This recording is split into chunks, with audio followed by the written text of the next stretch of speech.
LeBron James to Golden State Warriors, matutuloy pa ba? Sa ngayon, maraming mga factor ang posibleng makaapekto sa gagawing desisyon nitong si LeBron sa kung saan ba siya pupunta. Sa mga nagdang video na pag-usapan natin na posibleng maging basihan ni LeBron James ang kalakasan ng isang kupunan. Siyempre kung sino ang malakas, kung saan magkakaroon siya ng mataas na chance na magkampiyon, doon siya pupunta. Ngayon ang Warriors mga idol ay kabilang sa mga mainit na pangalan para bagsakan ni LeBron James. Ngunit sa kabila ng lahat ng ito ay kini-question di umano nitong si LeBron ang composition ng kanilang lineup at nais niyang i-improve pa ng Golden State ang kanilang mga manlaro para mapapayag siyang pumunta doon. Pero yan nga bang dahilan?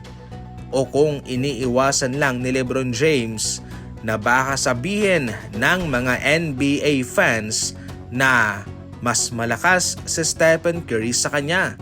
Ito yung naratibo sa kanilang tapatan sa NBA Finals. 4 na beses, 3 beses pong nanalo si Stephen Curry at 1 beses lang si LeBron James. And ever since, ang dalawang pangalan nito ay malalaki sa mundo ng basketball at mayroon silang rivalry sa isa't isa. Siyempre sa loob ng court meron, pero sa labas ng court ng kaibigan sila mga idol. Sa loob ng court hindi lang sina Stephen Curry at LeBron ang mayroong rivalry, pati rin po ang kanilang mga fans. Hindi matapos-tapos na mga usapan, debatihan ba ngayon sa isa't isa. Kung lilipat si LeBron sa Golden State Warriors, yun na po ang panahon kung saan lulunukin niya ang kanyang pride. Imagine si Stephen Curry hindi umalis sa Golden State Warriors, nagkaroon ng 3 kampyonato at ika-4 pa noong 2022.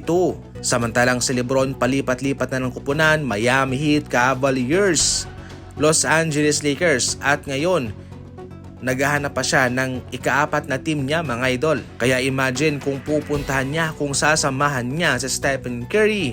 Nako, siguradong sasabog ang media, ang mga analyst, ang mga nagpo-podcast para pag-usapan ito na makakaapektong malala sa kanyang ligasiya. Kaya pala pinakawala ng Boston Celtics itong si Brown dahil sila ay naipalan.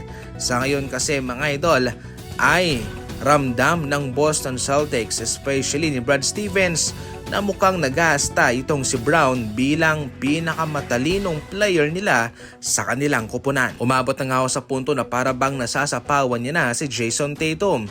Pero kung ganyan mag-isip ang front office, nako, hindi pwede yan. Noong nakapasok ang Boston Celtics noong 2022, si Brown ang bumuhat sa kanila.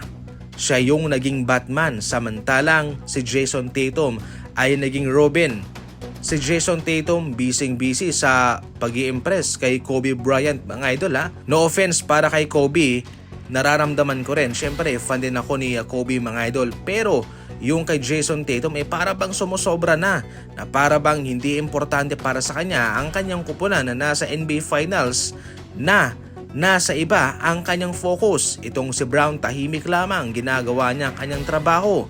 Pero ngayon mga idol, si Brown pa ang kanilang pinakawalan. Isang malaking pagkakamali itong ginawa ng Boston Celtics. Bata pa si Brown, 29 years old. Si Paul George, 36 years old na. Definitely, mayroong mga tsorya na tila hindi na talaga nagugustuhan pa ni Brad Stevens ang mga nangyayari sa kanilang locker room na para bang maski siya ay nasasapawan na rin.